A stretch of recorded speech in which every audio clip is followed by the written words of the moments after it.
Duet Casterly Rockapella in the spoils of war. Tycho Markadis and Cersei Lena Headey prepare for the bonus round of Where in the World is Dany Targaryen. Helen Sloan. We're recapping Season 7 of HBO's Game of Thrones here on Monkey See.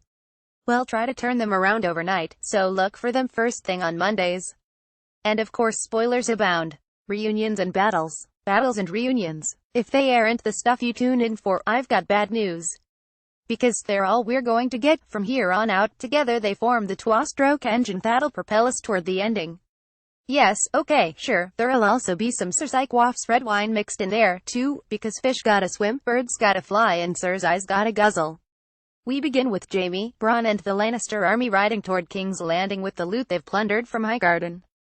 Jaime opens one of the wagons, takes a Scrooge McDuck dip into the piles of gold and hands Bronn a satchel so full of money it might as well have a cartoonishly large $sign scrawled across it. Bronn is appreciative, up to a point. You've just won the biggest prize in the world, Bronn says. What are you gonna do next? I am going to Disney World, screams Jaime, except no he doesn't. But for a hot second you thought he would. We all did. Bronn can tell something's bothering Jaime. He wonders if the late lamented Olenna Tyrell is responsible. Turns out she is, bless her here, bless the black and desiccated husk where her heart should have been.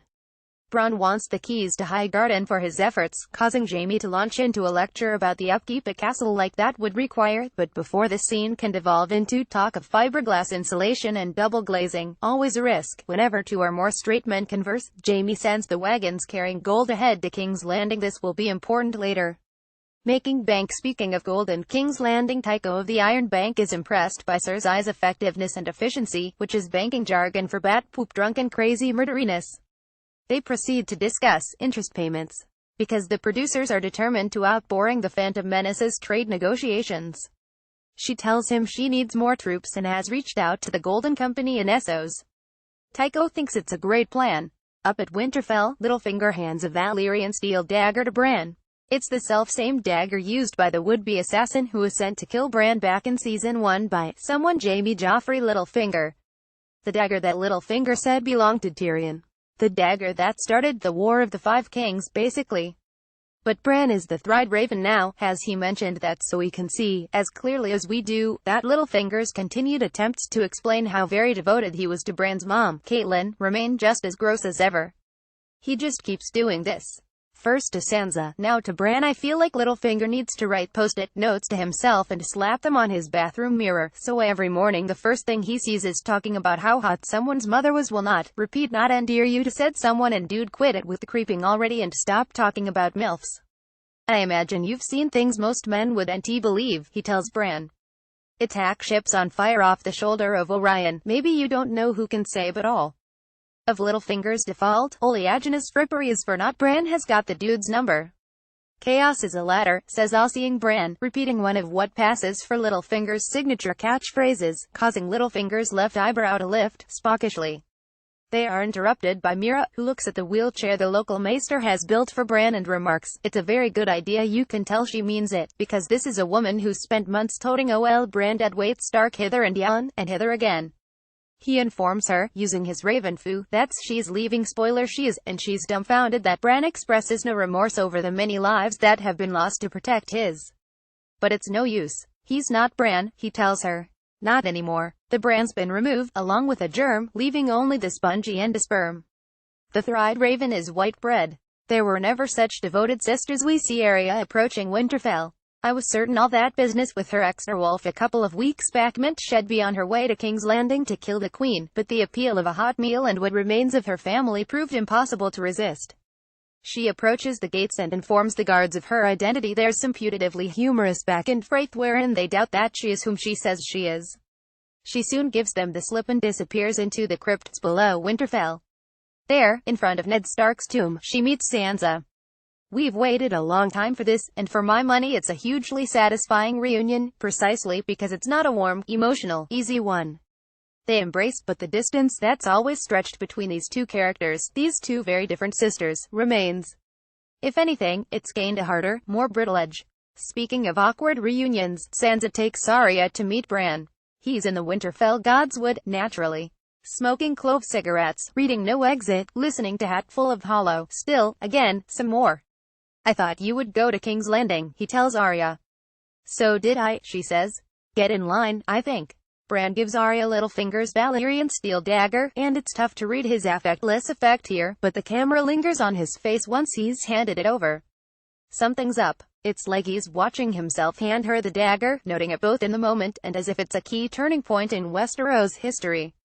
Dollars to donuts, Arya is going to do something, or someone, big with that dagger before this is all over. Brienne and Pod watch the surviving Starks and allow themselves a couple of wan smiles of mild satisfaction at the sight, which probably means one or both of them will get their skulls caved in any moment now.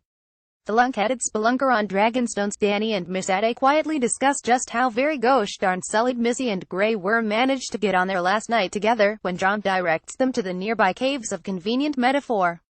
This is it, he says, indicating the veins of dragonglass stretching all around him and far overhead, all we'll ever need. Look at this trove, treasures untold. How many wonders can one cavern hold? Jon wants to show Dany some glyphs on the cavern's walls, left by the children of the forest. Some swirls, some crude figures of children and first men, and some crazily detailed, nigh photorealistic images of whites and white walkers, down to the evil phrenological bumps on the Night King's crown.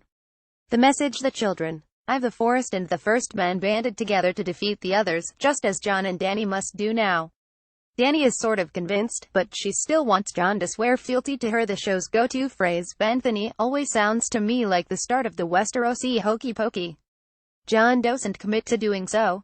Varys and Tyrion greet them at the mouth of the cave with bad tidings from Casterly Rock. Fuming, Dany turns on Tyrion, who, as we've noted, seems a much better politician than general, and argues for a full, dragon-sized attack on King's Landing. Enough with the clever plans, she spits. Did that strike anyone else as weirdly contemporary phrasing, dangerously close to oi, with the clever plans, already I'm at war, I'm losing? She asks Jon for advice, and what he tells her makes sense, though it doesn't quite connect logically. He says, essentially, that because she brought dragons back, people believe that she can do the impossible. Like, maybe even improve the world. But if she were to attack a city full of innocents with her dragons, she wouldn't be doing the impossible, she'd just be more of the same. I'm with him on those first 2 points. But if she used her dragons to burn cities, she definitely would be doing something many people would have thought impossible. I get what he's saying, but he didn't close the sale. Back at Winterfell, Brienne and Arya spar with each other while Sansa and Littlefinger look on meaningfully from their place where Sansa and Littlefinger do most of their looking on meaningfully. Arya is crazy nimble and ruthlessly efficient, seemingly on par with her old dancing master Syrio, and the training session ends in a draw. Sansa leaves Littlefinger looks on meaningfully. Back on Dragonstone, Davos asks Jon what he thinks of Dany, and there is a certain amount of Westerosi bro talk, during which Davos corrects Jon on the usage of less versus fewer because the producers want us nerds to fall in love with this guy right before they kill him off in some horrible bloody painful fashion, probably.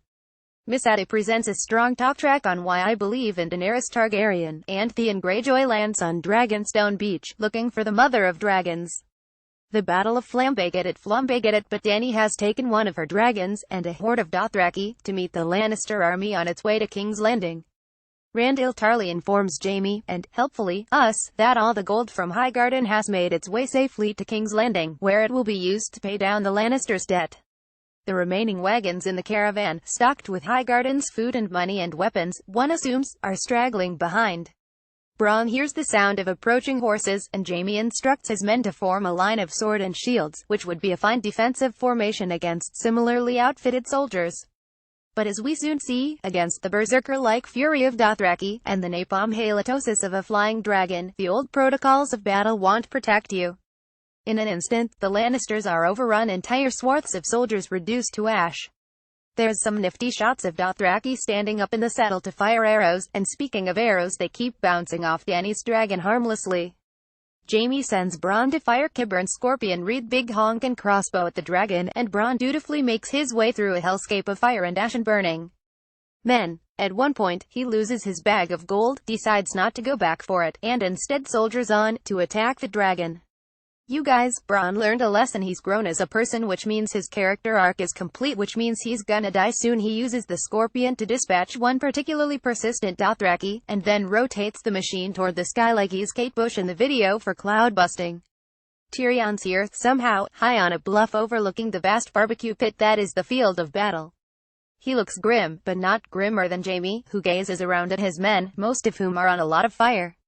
Meanwhile Dany, astride her dragon, turns around for another approach. Bronn's first big honkin' arrow whistles past, but his second hits the dragon right at its shoulder, causing it to hurtle earthward. It recovers, however, and promptly incinerates the scorpion. Bronn dives for cover. I was sure he was a goner, but he lives to quip another day. Dany and her dragon land on the battlefield, and as Dany attempts some field surgery, Jaime seizes the opportunity, and a nearby lance, to make a run at her. The dragon notices, and aims a blast of fire straight at him, but he's pushed out of the way, into a very convenient and ridiculously deep lake by Dickon. Right, Jaime sinks toward the bottom, out of our sight. Look, there's no way that's the end of our Jaime, people. His fate is too tied up with Cersei for this to be how he goes out. I'm sure of it. But then I thought Arya was headed to King's Landing. So,